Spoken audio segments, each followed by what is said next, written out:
Mesdames et messieurs, bonsoir et heureux de vous retrouver sur ce plateau de RDV Sport. Ce soir, on va parler de la 26e journée de la Ligue 1 sénégalaise avec le Jaraaf de Dakar toujours en tête.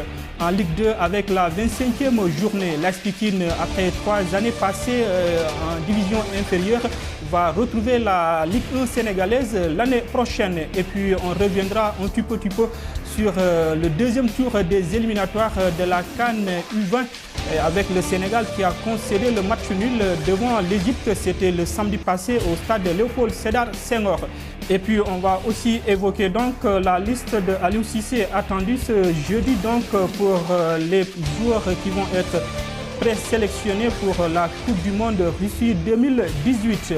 Et puis on va aussi parler du basketball avec la 18e journée du national en féminin, toujours dominée donc par le peloton de tête Duc Saint-Louis Basket Club et l'AS Ville de Dakar. Mais derrière, l'ISEC et Debaloc sont en train de faire leur place pour essayer de se maintenir dans l'élite.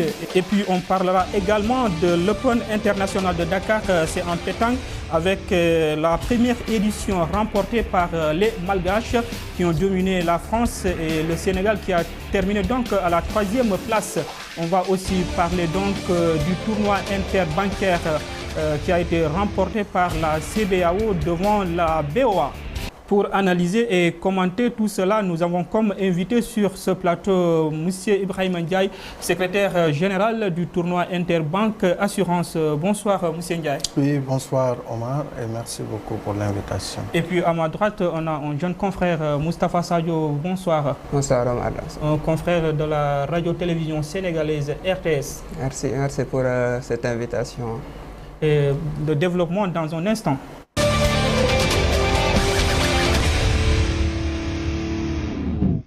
Ok, Moustapha, pour revenir sur ce plateau, on va donc enchaîner avec la 26e journée de la Ligue 1, toujours dominée par le Jaraaf de Dakar qui a creusé donc l'écart ce lundi après donc les contre-performances de ses poursuivants directs, à savoir donc la Sonacos de Diourbel qui a été battue à Hambourg par le Stade d'Hambourg et Génération Foot qui n'a pas pu faire mieux qu'un match nul devant le Stade Mbour Petite Côte. Tout à fait.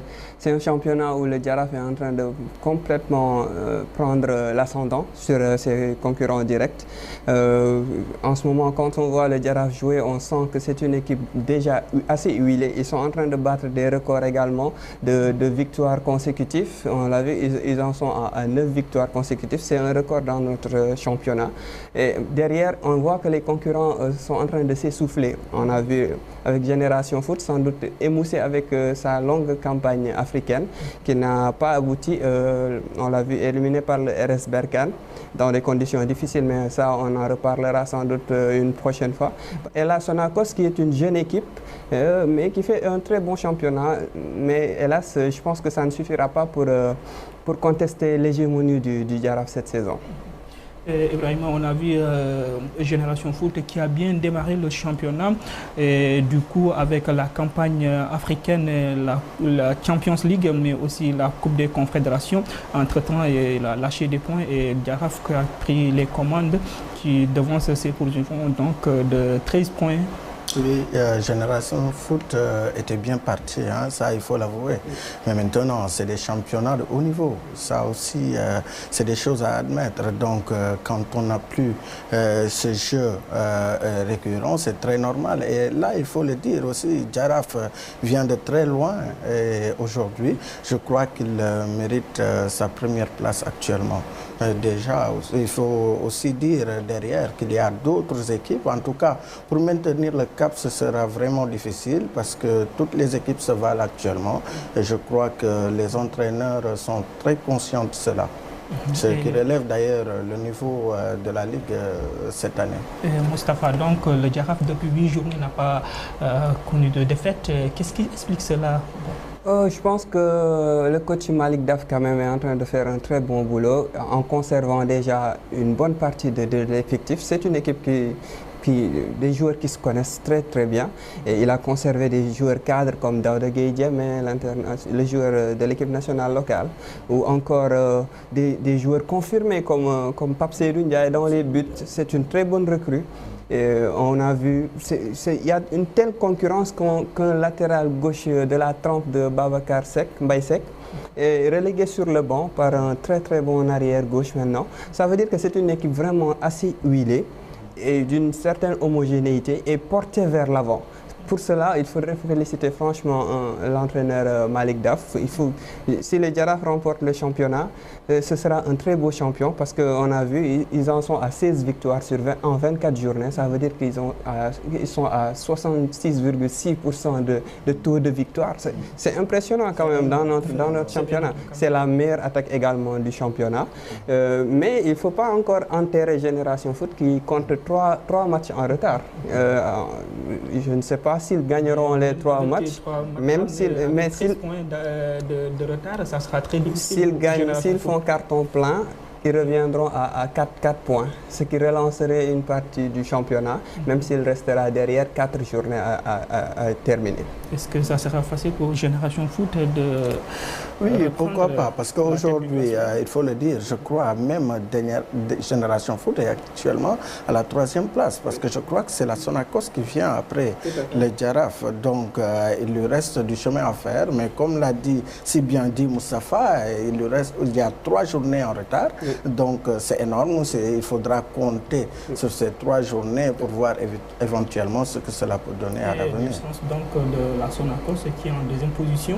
Oui, les chances, comme je vous ai dit, c'est pourquoi je le dis aujourd'hui, Jaraaf est bien parti en n'ayant que des victoires, mais aujourd'hui, il faudrait-il le rappeler, il y a vraiment, c'est très serré, il y a la Sonacos qui guette la 1re place, de même que Génération Foot. Donc, pour maintenir ce cap actuellement, ce sera quand même tâche rude, il faut le dire. La lutte donc pour la 2e place entre la Renaissance de Dakar et l'Union Sportive de Gorée, les 2 équipes se tiennent à 2 points, l'autre qui a 40 si je me permets, donc la Renaissance avec 46 et l'Union Sportive de Gorée 45, du coup ça va se jouer donc lors de la dernière journée. Tout à fait, c'est des équipes qui se tiennent de très près et je pense que cette équipe de Renaissance fait quand même une belle saison avec une qualification en finale de la Coupe du Sénégal face à Génération Foot, acquise sur la pelouse de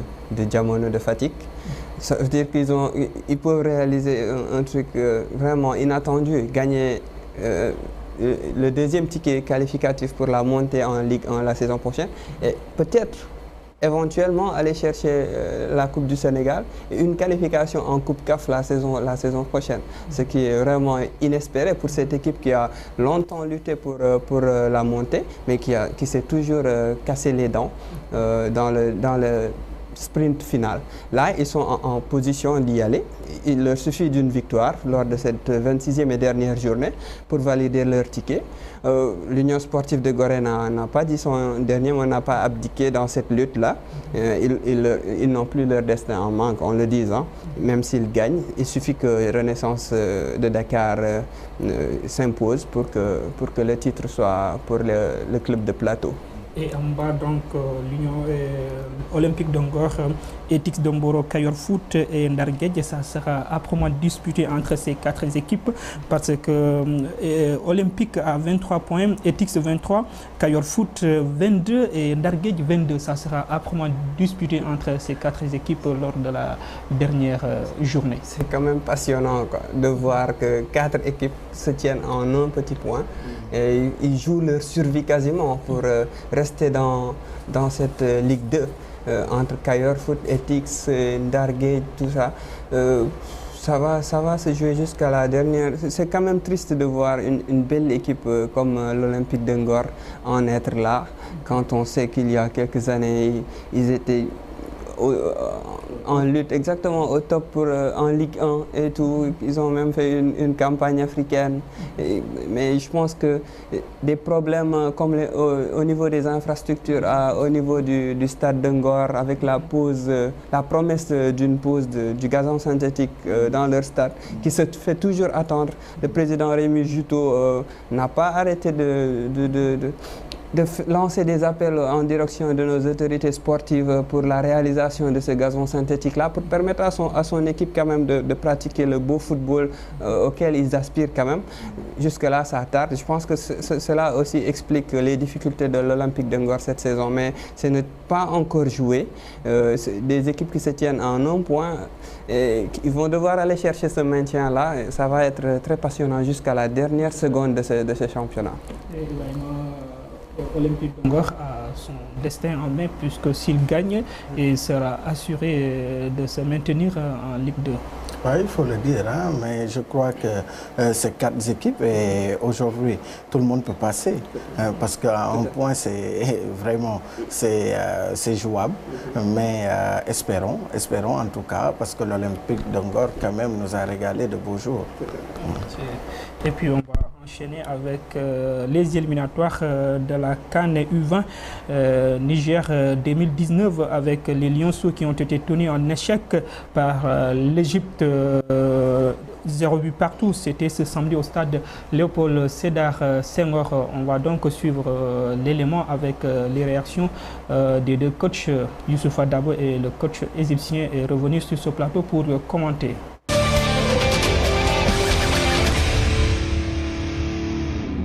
On a bien à revoir les matchs du Sénégal. Je sais qu'on a beaucoup de joueurs ici de l'équipe nationale U20 du Sénégal qui ont joué avec l'équipe de 97 au Zambie l'année passée. Alors j'ai bien regardé les matchs pour l'équipe sénégalaise. Je sais très bien que c'est un match très difficile pour nous et pour les Sénégalaises. Aujourd'hui c'était seulement le demi-temps, le premier demi-temps. On a un deuxième temps au Caire en espérant que le meilleur va gagner. On a fait 2 mi-temps. Une première où on a été timide, très moyen dans le jeu. On a rectifié le tir dans la deuxième mi-temps en mettant beaucoup plus d'intensité et en verticalisant davantage le jeu. Après, malheureusement, les occasions qui ont suivi derrière, on ne les a pas mis au fond. Mais bon, ça reste une bonne deuxième mi-temps. Déjà, après, on peut l'analyser sous des angles différents. À partir du moment où on ne prend pas de but à domicile, donc on peut dire que c'est pas mal. Après, malheureusement, comme je l'ai dit tout à l'heure, on n'a pas marqué ce qu'on aurait pu faire. Mais voilà, c'est une mi-temps. On a fait une mi-temps, il reste une deuxième à faire à Port Saïd. Il faudra se préparer davantage et améliorer notre qualité de jeu. Maintenant, les Égyptiens, que ce soit les Maghrébins en général, ils sont capables de le faire. Mais nous, les Sénégalais, on n'est pas capables de le faire. Donc il faut qu'on reste nous-mêmes. Cette équipe égyptienne, après, bon, j'attends de les voir sortir pour jouer. J'attends de les voir sortir pour jouer, nous attaquer. Après, à partir de là, on verra comment ça va se passer.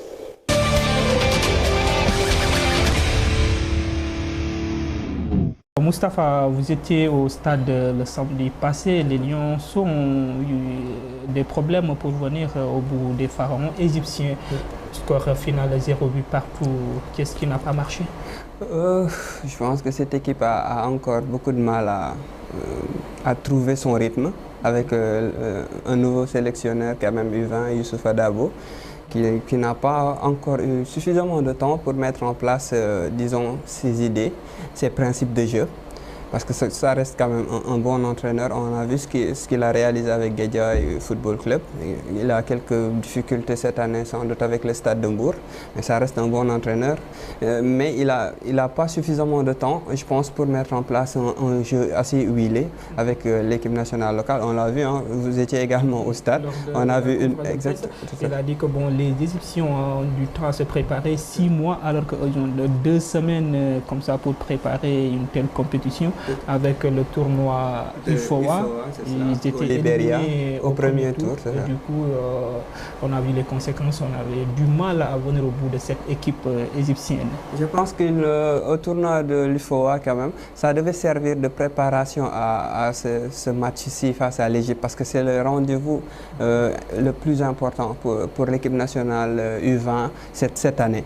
Mais on a vu une première période vraiment insipide où l'équipe nationale du Sénégal a été mise en danger par une équipe pourtant égyptienne attentiste, et on ne s'est même pas créé quasiment la moindre opportunité de scorer en première période. Ça a été légèrement mieux avec de meilleures intentions et l'entrée d'un joueur comme Youssoufa Badji du Casa Sport qui a touché le montant sur une action d'anthologie.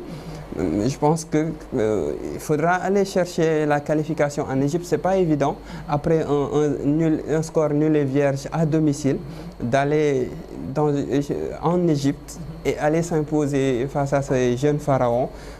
Ça va être très compliqué. Je pense qu'il fallait au moins un but d'avance.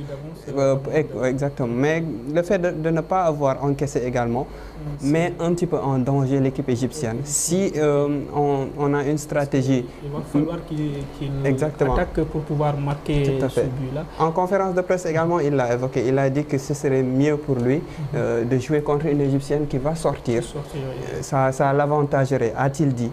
Donc si le Sénégal arrive à exploiter un petit peu l'espace dans le dos de la défense centrale égyptienne, avec quand même, on a des joueurs très rapides avec Cheikh Tidiane Sabali, le jeune Dramé de Djambar, ou le jeune Ousseynou Niang, ou Amadou Diagne, ils vont assez vite devant. Donc il faudra marquer en premier. Si on marque en premier, on a toutes nos chances. Quelles sont les chances donc, des Lionceaux face à cette équipe égyptienne pour le match retour prévu samedi prochain? Oui, tout est jouable. Hein. Moi, Moustapha, je crois que vous connaissez bien le football. Tout est jouable. Même si aujourd'hui, à domicile, on a perdu parce que c'est un match nul et vierge. Mais on peut toujours aller chercher cette victoire en Égypte. Il faut y croire et je crois que le coach a sa stratégie. Et en tout cas, souhaitons bon vent à ces Lionceaux. Et je crois que le pari sera gagné, Inch'Allah. On va aller enchaîner directement avec la liste de Aliou Cissé attendue jeudi prochain. Une liste élargie de 35 joueurs qui va être publiée par Aliou Cissé. Quelles sont les attentes? Les attentes, je pense que tous les Sénégalais seront scotchés devant leur télévision, leur poste radio, à attendre un petit peu les surprises et également des confirmations. On ne s'attend pas à d'énormes chamboulements quand même. Je pense que, comme tous les sélectionneurs, il va garder une certaine ossature, tournant autour de 18 joueurs régulièrement appelés, et complété par les hommes en forme ces derniers temps. On a vu quand même le jeune Diagne en Turquie qui n'arrête pas de marquer. On a vu un jeune comme Crépin Diatta qui est en train de faire un bon championnat en Belgique, arrivé cet hiver en provenance de Salzbourg au club Bruges. Et le club Bruges est à un match quasiment d'être sacré champion de Belgique. Ils sont déjà champions, tout à fait, depuis ce week-end. Je n'ai pas suivi la Jupiler Pro League ce week-end. Donc ils sont champions. C'est vrai que j'ai vu qu'ils avaient 4 points d'avance, je n'ai pas fait la relation. Donc lui, il est arrivé en janvier et il fait un bon championnat, déjà auteur de 7 matchs cette saison. Donc on s'attend à quelques surprises quand même.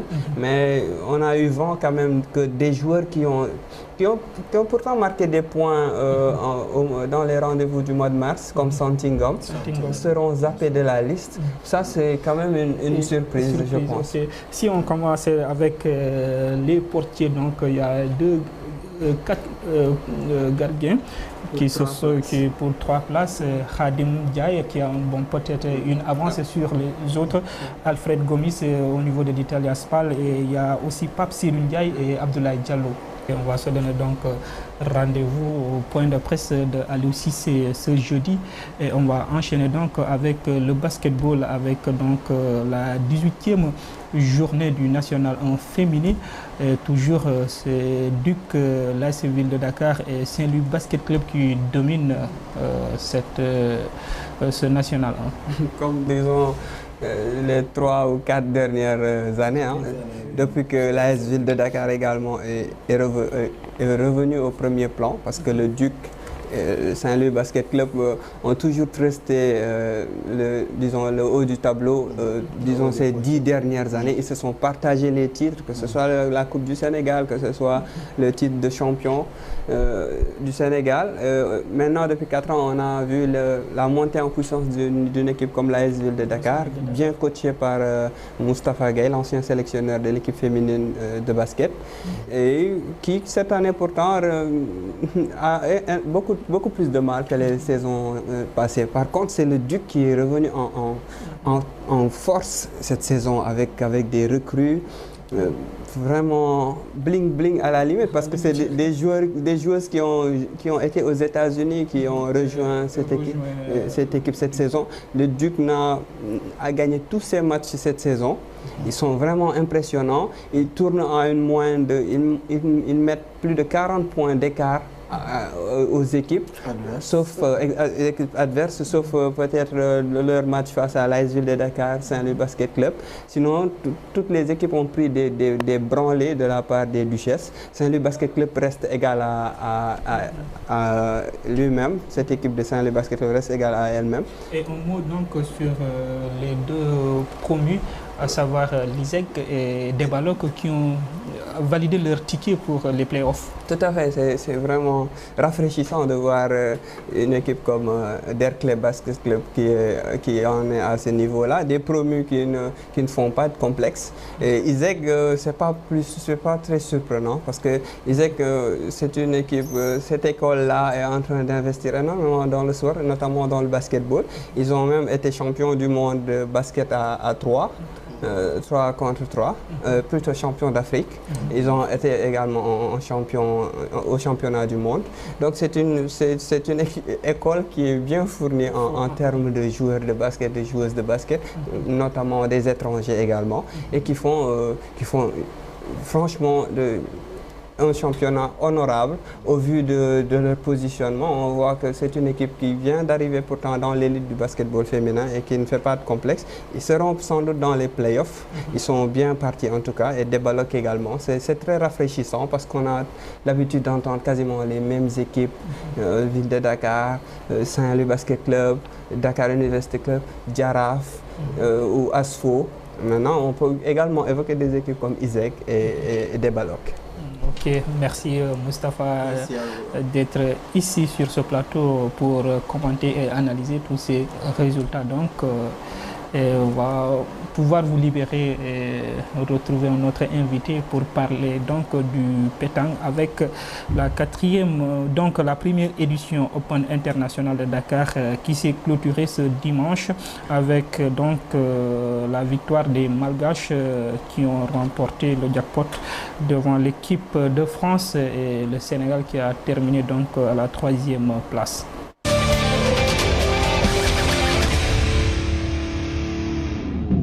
Maintenant, on va parler donc de la première édition de Open International de Dakar qui s'est clôturée ce dimanche. C'est avec ce sont les Malgaches qui ont remporté donc cette première édition avec la France qui est venue à la 2e position, et derrière le Sénégal a clôturé donc le podium. Pour parler de cela, nous avons comme invité le président de la Fédération sénégalaise de sport boule, M. Ezzedine. Bonjour. Bonjour. Ou bonsoir donc. Oui, bonsoir. Oui. Merci d'abord de m'inviter sur votre plateau pour parler de l'Open de Dakar. Pour moi, c'était une grande réussite totale sur tous les plans. L'accueil, l'hébergement, la restauration, le cadre, tout était formidable. On ne peut pas rêver de mieux dans ce monde-là. C'est le plus beau tournoi que la pétanque ait connu. Ça, je veux le dire de vive voix. Ok, on va donc sur l'élément et revenir sur le plateau pour essayer de commenter les temps forts de ce tournoi.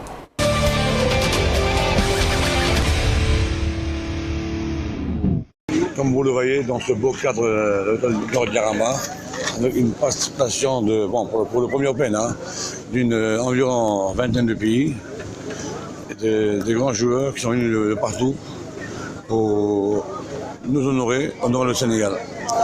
Et bilan positif aussi parce que le Sénégal malheureusement aussi a eu une équipe en demi-finale et ils ont perdu contre les champions du monde en titre et une équipe aussi en quart de finale.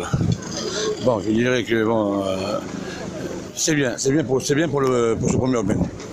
En espérant la prochaine fois faire mieux. C'est inadmissible de perdre une partie avec des grands joueurs comme Faragnaï, comme Sidi Fall, comme Insa, qui mènent devant le Madagascar 10-2 et qui se font remonter et battre. C'est pas normal. C'est pas normal ça. Il y a eu un peu de show de la part de nos joueurs. C'est pour ça que les Malgaches nous ont remontés, nous ont battus, hein, finish. Hein. Voilà. La suite que nous voulons faire, c'est pérenniser cet Open, pour le faire chaque année. Et je suis en train d'étudier pour le faire au mois de décembre. C'est le mois idéal pour faire ce tournoi-là. Et là, le ministre des Sports, le représentant du ministre des Sports nous a confirmé officiellement que le ministre des Sports veut que nous le refaisons ce tournoi chaque année et qui va être derrière nous à travers cet Open pour rendre l'image du Sénégal à tous les pays qui souhaiteraient venir voir ce beau cadre où les joueurs sont dans le même site pour manger, dormir et jouer au boule. Ça, il n'y a pas ailleurs, hein, dans le monde, il n'y a pas. C'est au mois de septembre au Canada qu'auront lieu les championnats du monde de boule. Et là, dès le mois de juillet, nous mettrons sur pied l'équipe nationale parce que pour aller au Canada, c'est tout un problème pour les visas, c'est tout un problème pour le voyage. Donc dès le mois de juillet, l'équipe nationale sera faite, mise sur place.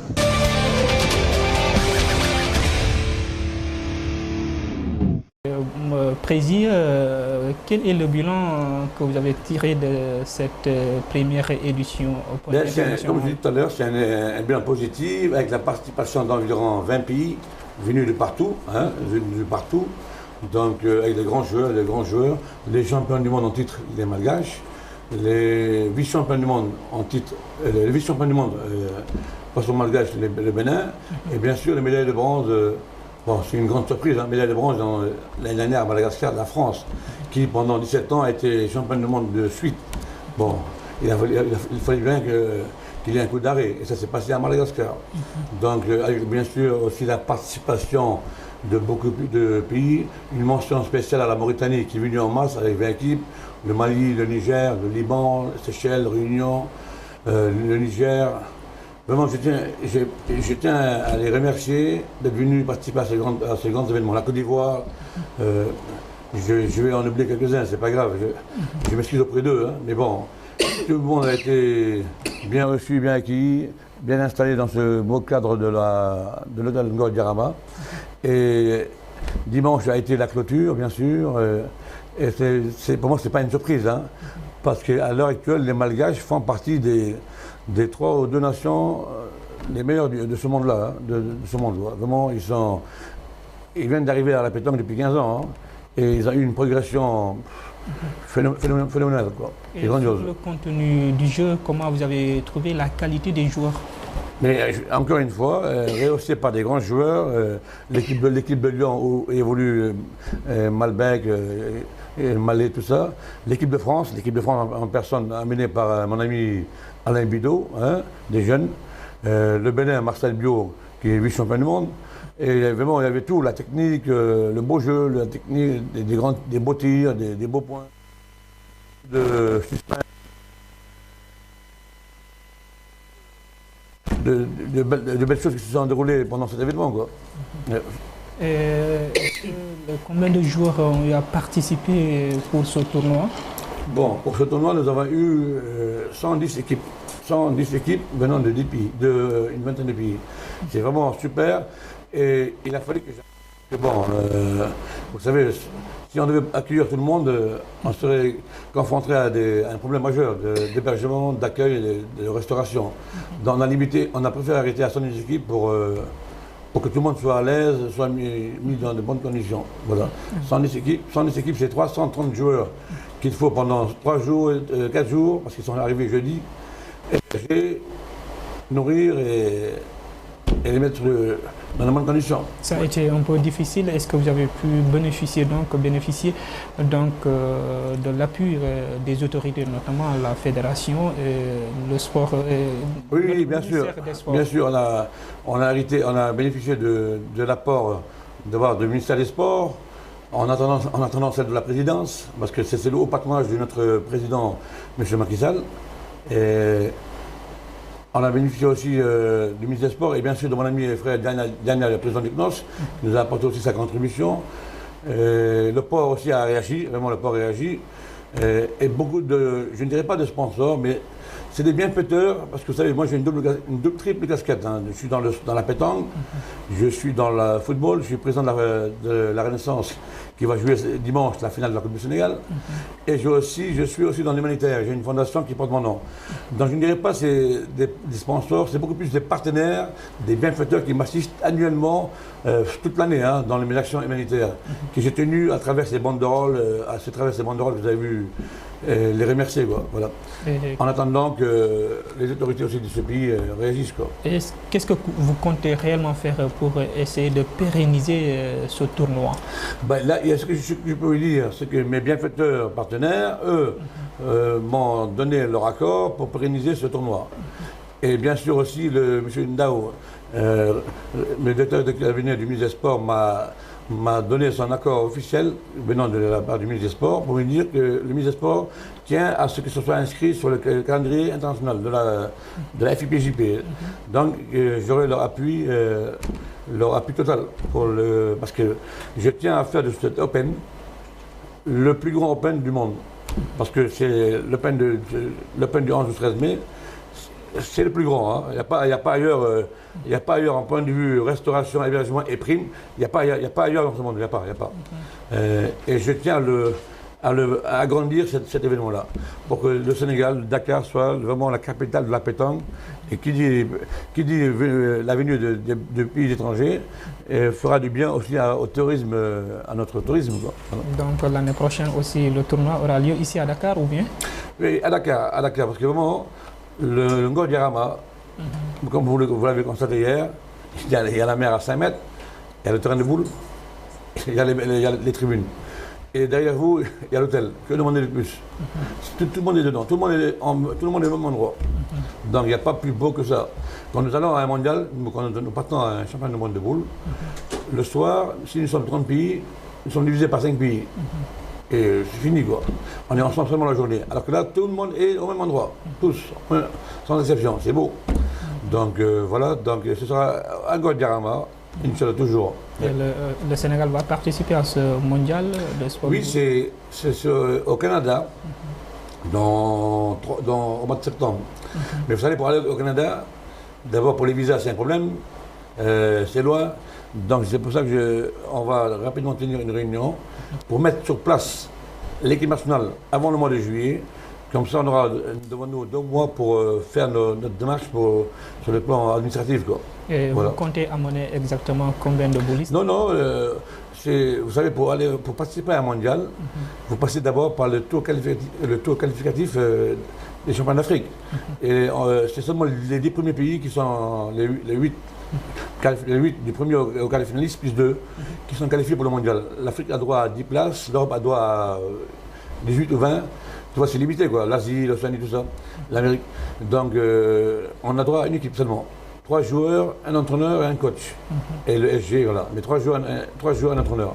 Un en passant. Et vous allez débuter donc ces éliminatoires quand est-ce? Non, ça y est, on s'est qualifié l'année dernière. L'année dernière, ok. Ça, les années impaires, c'est qualificatif pour le mondial. Chacun joue le champion d'Afrique, champion d'Europe. Voilà, on s'est qualifié, on a pris 5e en Tunisie, et qui a permis de gagner notre billet pour le mondial du Canada. Voilà. Et lors de ce Open international, vous avez été honoré donc par la Fédération française de sport bouliste. Ben, à ma grande surprise, j'étais honoré, très touché par le geste de M. Alain Bidot, entraîneur national de l'équipe de France, qui lui aussi a été 2 fois champion du monde dans les années passées.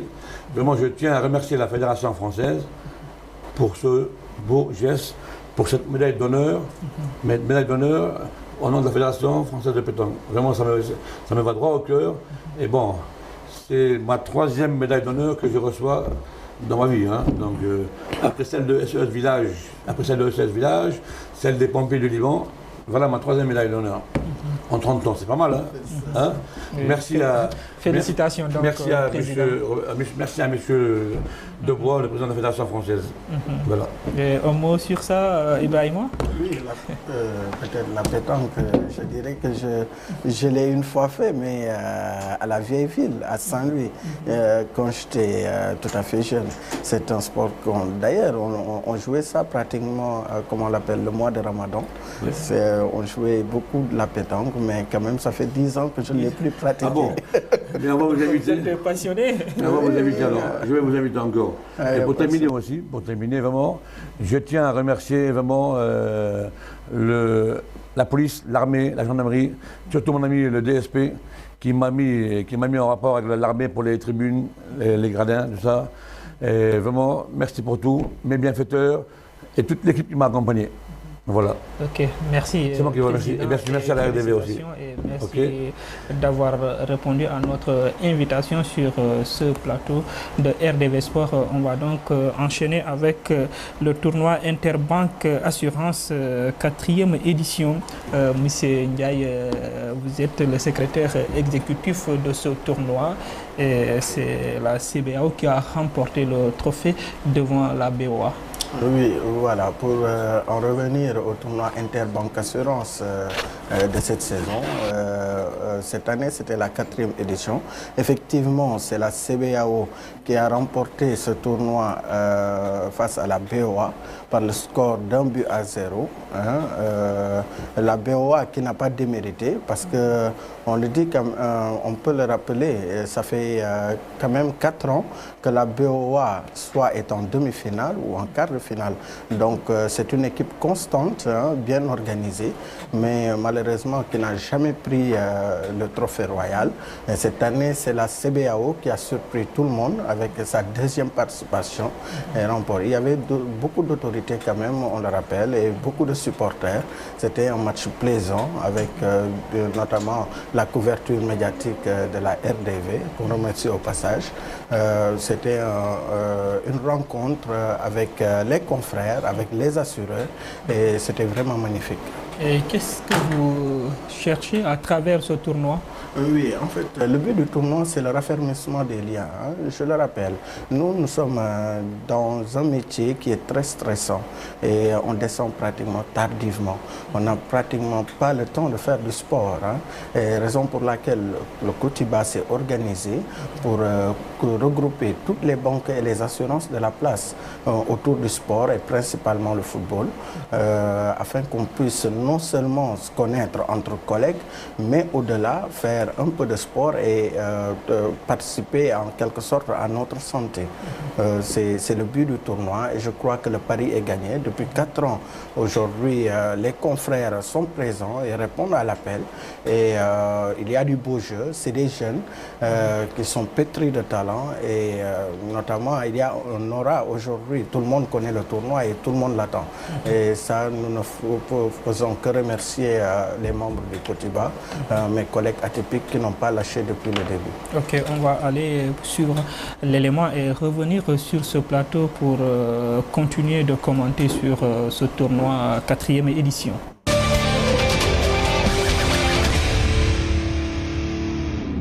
L'objet de ce tournoi, c'est d'abord un tournoi footballistique, donc c'est du sport.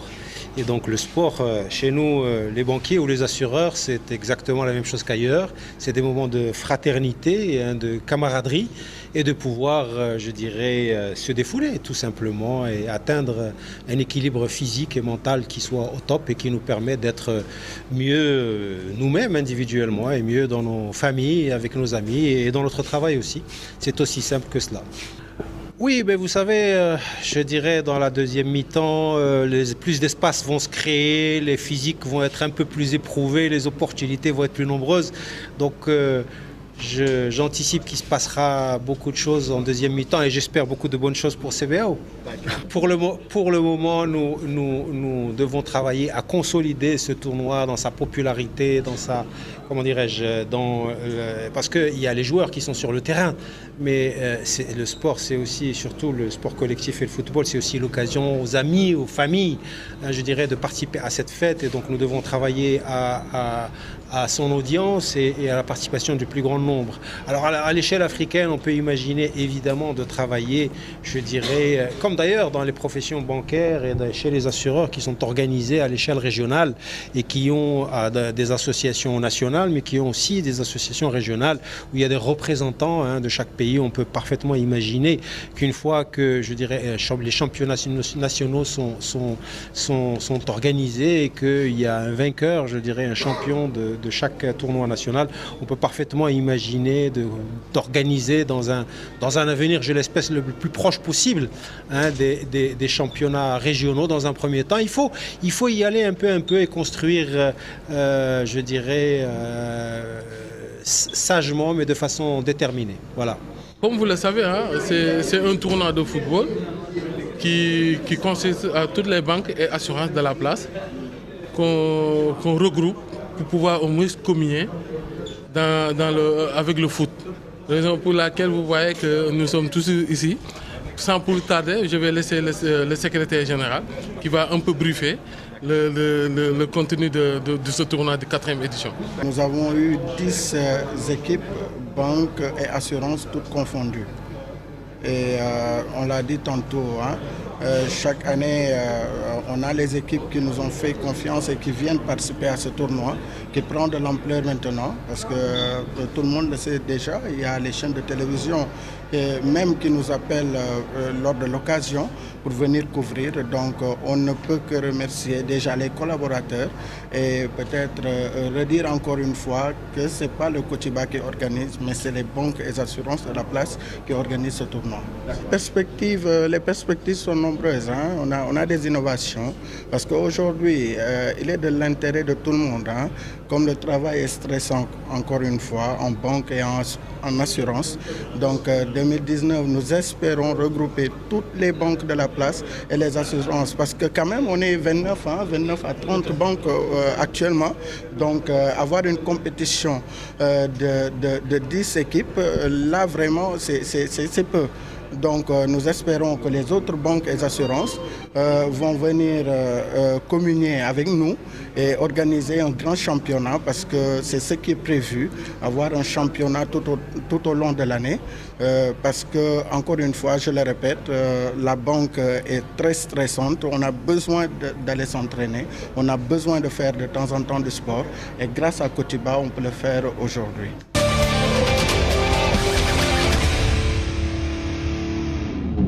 Mais M. Ndiaye, donc combien d'équipes ont participé à ce tournoi?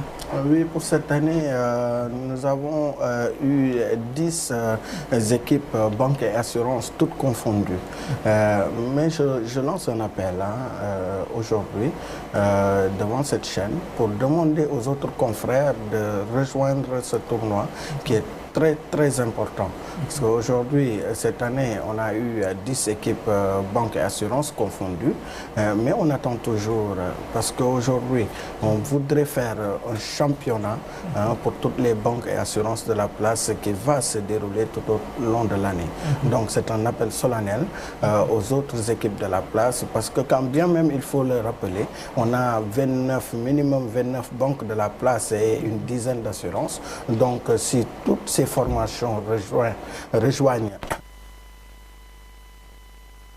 on pourra même ressortir une équipe qui va aujourd'hui représenter le monde financier dans la Ligue professionnelle de football sénégalaise. Et donc vous interpellez donc ainsi le ministère des Sports? Oui, bien sûr. D'ailleurs, on lui a envoyé une invitation. On sait bien que très chargé, mais je reconnais que c'est un monsieur qui est vraiment disponible, hein, qui est à l'écoute de tout le sport, que ce soit du football, que ce soit les autres disciplines. Mais je crois qu'il était ce jour même en une rencontre au niveau de Fatick, d'après ce que j'ai reçu comme information. Mais je sais que s'il avait le temps, il allait venir rejoindre le Kotiba. Et d'ailleurs, il est prévu d'aller le rencontrer bien après le Ramadan pour discuter aujourd'hui de Kotiba et de ses fondements et vraiment de l'esprit en tant que tel. Autre chose que je voudrais aussi dire, on a eu quand même quelques problèmes au début de ce tournoi. Il y a la FFS, hein, la Fédération sénégalaise des sports travaillistes, FFST, qui nous demande cette année, qui nous a demandé des frais d'affiliation, alors que le Kotiba est une structure autonome et indépendante qui est régie par l'État sénégalais, hein, il faut le dire. Et nous n'avons pas compris parce qu'il y a eu des menaces pour arrêter le tournoi Interbanque Assurance. Finalement, nous avons demandé aux autres équipes de cotiser chacun 50 000 de plus pour des frais d'affiliation. Nous avons eu à le rencontrer, bien évidemment, pour lui demander où allaient ses sous, qu'est-ce que ça pourrait rapporter au tournoi. Mais malheureusement... Ces menaces viennent de qui? Oui, je peux me permettre de taire le nom, mais c'est le président de la FFST, hein, actuellement, oui, voilà, qui demande soi-disant des frais d'affiliation. Et on nous a envoyé une lettre de menace pour demander la suspension du tournoi tant que ces sommes ne sont pas versées. Aujourd'hui, je le dis sur plateau parce que j'ai eu beaucoup d'interventions des équipes participantes qui m'ont demandé, même la dernière fois lors de la finale, de dire ça devant les caméras. Mais je leur ai dit, n'ayez crainte, on aura l'occasion au plateau d'y discuter et de dénigrer cela. Raison pour laquelle on s'est organisé. Il y aura chaque représentant de banque et assurance pour aller voir le ministre et discuter de ce point qui quand même nous devons régler au plus vite avant la prochaine édition. Est-ce que vous êtes prêt donc à rejoindre le camp? Oui, en fait, le problème, c'est pas rejoindre le camp.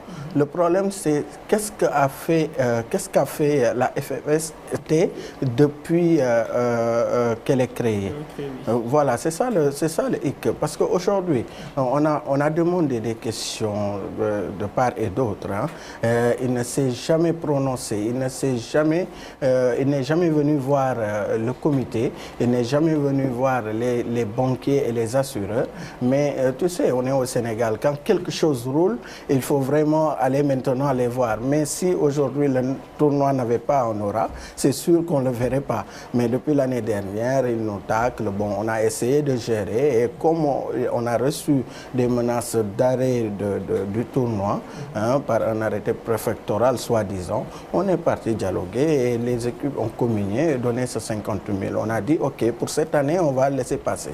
Mais pour l'année prochaine, avant la prochaine édition, il faudra aller voir le ministre, en discuter, parce qu'aujourd'hui, nous sommes autonomes, nous avons un récépissé et nous sommes habilités à organiser ce tournoi pour nous-mêmes.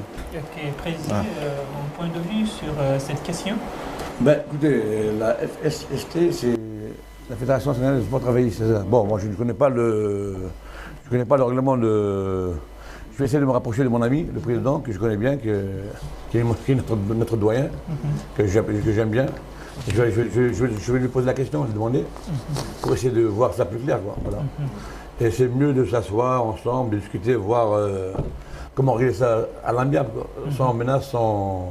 Parce que le sport est fait pour unir, pas pour désunir. Pour désunir, juste essayer de réunir toutes les entités pour essayer... C'est ça le sport, nous sommes là pour unir des liens de solidarité, de fraternité, de tout le monde.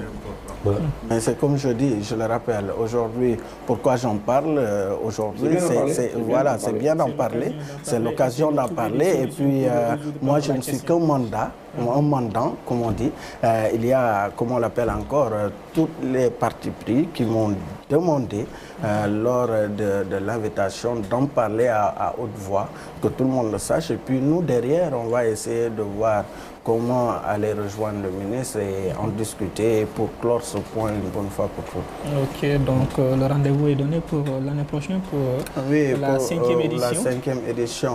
Et comme chaque année, il y a des innovations parce que cette finale, quand bien même il faut le dire, hein, c'était une grande finale. Il y avait tout le monde, hein, tous les directeurs généraux qui étaient qui sont venus assister à ce tournoi et on a fait même déplacer la fanfare, hein, pour vous dire un tout petit peu. Il y avait aussi de la sécurité et un cocktail a été aussi donné à nos invités, bien sûr. Je crois que on ne l'oubliera pas de sitôt et je sais que l'année prochaine aussi, beaucoup d'innovations, il y aura beaucoup de surprises qui ont été réservées. Je vous promets le meilleur en tout cas. Merci M. Ndiaye et bonne continuation. C'est moi qui vous remercie. Et Président, vous êtes également le président de la Renaissance de Dakar, oui, en Ligue 2 qui est en train de jouer donc, pour la montée en Ligue 1 et vous êtes deuxième derrière Pikine qui a validé son ticket donc, pour la L1 l'année prochaine. Oui. Et il reste une journée pour essayer de prendre ce ticket. Oui. Alors juste avant de répondre, je vais juste revenir sur je m'excuse sur le PEN parce que je tiens à remercier le président de la Fédération internationale, M. Azema, qui m'a fait l'honneur, nous a fait l'honneur de venir à Dakar en tant que président de la Fédération mondiale. Avec sa double casquette de président et de joueur, il a participé au tournoi. Okay. Remercier aussi M. Amoudi Ezine pour les beaux terrains qu'il nous a offerts. Remercier les gens qui m'ont fait les Rouda Bourgi et Mobourgi et Walid Ezine. Merci beaucoup. Maintenant, pour venir au football de la Renaissance, effectivement, ce dimanche, la Renaissance est à 90 minutes du bonheur. Nous allons jouer la finale de la Coupe du Sénégal contre Génération Foot, qui a joué 3 ou 4 mois la Coupe d'Afrique. C'est un grand match, donc c'est un bonheur pour les joueurs, c'est un bonheur pour le président, pour le staff, de se retrouver au stade de l'Amitié ce dimanche-là. Et je sais que mes joueurs seront motivés pour vraiment gagner ce trophée qui nous a fui il y a 7 ans, Inch'Allah. Maintenant, pour la montée en Ligue 1, encore une fois, nous sommes aussi à 90 minutes du bonheur, parce que nous sommes deuxième. Pikine premier et Renaissance deuxième, et troisième, bien sûr, mon ami et frère, Augustin Senghor. Ils sont à 1 point de nous. Donc nous, on ne doit pas regarder ce que fera Gorée contre Pikine. Beaucoup de gens pensent à autre chose. Hein. Bon, non, moi je connais le personnage Maître Senghor. C'est pas un homme qui rentre dans ces trucs d'abord. Notre avenir est entre nos mains. Vous avez donc votre entre nos pieds, pas de moi, de nos joueurs. Gagner pour gagner. Gagner, ne même pas penser au match de Pikine-Gorée. Il faut juste gagner. Et si on gagne, on est en Ligue 1. Ça sera contre qui? Contre Iego. Iego, ça sera quand? Ben, là, on joue dimanche la Coupe du Sénégal. J'ai appelé ce matin de qui de droit pour leur dire que si on joue dimanche la Coupe du Sénégal, on ne peut pas jouer jeudi, 4 jours après. Donc il faudra reporter au moins de 24 heures notre... Voilà, j'attends juste la réponse. Parce qu'il faut qu'on soit en forme pour le dimanche et pour la montée aussi. Mais ce qui est sûr que moi, la montée est plus importante que la Coupe du Sénégal. Donc vous misez plutôt sur la Coupe du Sénégal, c'est ce dimanche. La montée, c'est 26 journées. C'est 6 mois de sueur, de bonheur, de tristesse, voilà. Et venir le gaspiller. Voilà. Et je sais que mes joueurs, ils en sont conscients, surtout que ils seront bien primés pour ces 2 événements-là. Très très bien primés, ça je le garantis. Hein. Prime combien, par exemple? Ben, minimum, pour tout, la montée et la Coupe du Sénégal, c'est minimum 10 millions CFA. 10 millions chaque joueur. Hein? Non, arrêtez. Pas de joueur. Nous ne sommes pas les banquiers, nous. Pour tout le staff technique? Au moins 10 millions, oui, au moins 10 millions minimum. 1 million. Et comment vous préparez cette finale?